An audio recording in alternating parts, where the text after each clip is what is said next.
नमस्कार दोस्तों, राधे राधे, हरे कृष्णा। चीकोज रेसिपीज़ में एक बार फिर से आज आपका स्वागत है।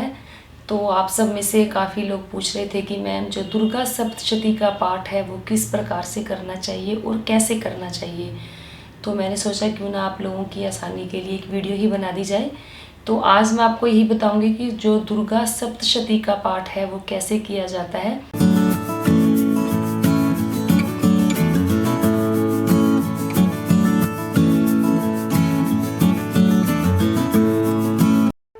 सब्सक्राइब करें चीको रेसिपीज़ को और बेल आइकन को टैप करें मेरी हर वीडियो सबसे पहले देखने के लिए। तो सबसे पहले तो आपको पता ही है कि अगर दुर्गा सप्तशती का पाठ करेंगे तो आपको चाहिए होगी दुर्गा सप्तशती की किताब। तो दुर्गा सप्तशती में होते हैं 13 अध्याय होते हैं, तो 13 अध्याय किए जाते हैं। तो पूजा करेंगे आप, आरती करेंगे आप, दुर्गा चालीसा पढ़ेंगे। तो उसके बाद आपको जो दुर्गा सप्तशती का है पाठ शुरू करना है। तो पाठ शुरू करने से पहले ये जो किताब है इसे आपको लाल कपड़े में ही रखना है, क्योंकि ये भी साक्षात माँ दुर्गा ही होती हैं। तो जब भी आप इस किताब को पढ़ेंगे, जैसे कि एक वो लकड़ी की जिसे व्यासपीठ बोला जाता है उस पर रख कर पढ़ें। अगर आपके पास वो नहीं है तो कोई भी एक लाल कपड़ा ले ले, लाल कपड़े के अंदर उस किताब को रखेंगे और सबसे पहले आप उस किताब पर पुष्प चढ़ाएंगे, यानी कि फूल चढ़ाएंगे, धूप दीप करेंगे। अगर आप एक माला फेरते हैं ओम ऐं ह्रीं क्लीं चामुंडाई विच्चे की, तो आपको जो माला है उसकी भी ठीक इसी तरह से पूजा करनी होगी। पहले गंगा जल से छींटा मारना होगा, फूल चढ़ाना होगा, धूप दीप दिखाना होगा माला को भी, और जो दुर्गा सप्तशती की किताब है उसको भी। फिर आपको वो पाठ शुरू कर देना है। सबसे पहले उसके अंदर माता रानी का, आपको दुर्गा माता का मंत्र पढ़ना होगा। सर्वमंगल मांगल्ये शिवे सर्वाधिक साधिके शरण्ये त्र्यंबके गौरी नारायणी नमोस्तुते। तो ये आप मंत्र पढ़ें या कोई भी एक आसान सा मंत्र आपको किताब में मिल जाएगा, वो रोज़ एक मंत्र पढ़ें। उसके बाद आपको शुरू करनी है किताब को पढ़ना।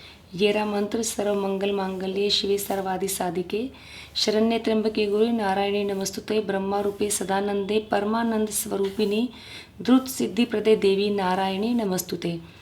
तो ये मंत्र आपको पढ़ने के बाद आपको जो दुर्गा का कवच है तो देखिए ये पढ़ना है। उसके बाद आपको करना है,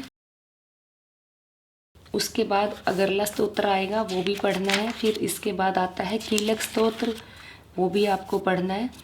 तो इसका कुछ लोग तो ऐसे होते हैं कि जो इसकी पूरी किताब, यानी कि इसके अंदर 13 के 13 अध्याय हैं, वो रोज़ पढ़ते हैं। लेकिन कुछ लोग जो इसके अध्याय 13 के 13 रोज़ नहीं पढ़ते हैं, एक सुबह कर लेते हैं अध्याय और एक अध्याय कर लेते हैं शाम को, क्योंकि सप्तमी तक ही ये अध्याय पढ़े जाते हैं। सप्तमी तक अगर अध्याय पढ़े जाते हैं, अगर एक एक रोज़ पढ़ेंगे तो अध्याय जो है पूरे नहीं होंगे, क्योंकि 13 अध्याय हैं। फिर उसके बाद अध्याय शुरू हो जाते हैं, जैसे कि पहला अध्याय, कोई भी अध्याय पढ़ेंगे उसके बाद आपको इसके अंदर दी हुई है क्षमा याचना। ये देखिए क्षमा याचना भी आपको करनी है। और इसके अंदर एक और देवी सूक्त का पाठ दिया हुआ है इसी किताब के अंदर, दुर्गा सप्तशती में होता है। तो आपको देवी सूक्त का पाठ भी करना है। तो थोड़ी सी इसको मैं आपको बता देती हूँ कि आपको जो अध्याय है वो किस तरीके से करने हैं। अगर आप चाहो तो जैसे पूरी बुक रोज़ पढ़ सकते हो। अगर इतना टाइम आपके पास नहीं है तो आपको जैसे देवी कवच रोज़ पढ़ना है, दुर्गा चालीसा तो पढ़ी जाएगी ही जाएगी, आपको दुर्गा कवच पढ़ना है, यानी कि जो देवी कवच है, अगरला स्तोत्र, कीलक स्तोत्र। फिर आपको क्या करना है कि जो पहले दिन है, पहले दिन तो आपको पढ़ना है सिर्फ पहला अध्याय। दूसरे दिन आपको पढ़ना है दूसरा और तीसरा अध्याय, और तीसरे दिन आपको एक अध्याय करना है चौथा अध्याय, और चौथे दिन आपको 4 अध्याय करने होंगे, 5वां, 6वां, 7वां, 8वां अध्याय। और 5वें दिन आपको करने हैं 2 अध्याय, 9वां और 10वां अध्याय। 6वें दिन आपको करना है 1 अध्याय और वो करना है आपको 11वां अध्याय।